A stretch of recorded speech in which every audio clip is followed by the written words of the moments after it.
Ang kinabukasan ay hindi hinuhulaan, ito ay hinuhubog sa bawat desisyong ginagawa natin ngayon.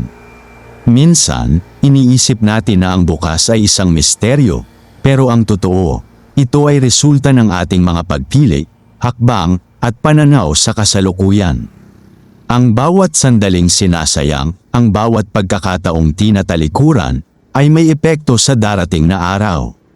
Kaya kung gusto mong magkaroon ng mas maliwanag na bukas, simulan mong ayusin ang ngayon, kahit maliit na hakbang, basta tama ang direksyon.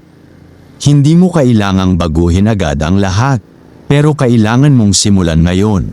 Dahil ang hinaharap ay hindi biglang dumarating, unti-unti itong binubuo ng bawat desisyong ginagawa mo ngayon. Kaya maging matalino, maging matapang, at piliing mamuhay ng may layunin dahil ang kinabukasan ay nakasalalay sa mga pagpiling ginagawa mo ngayon.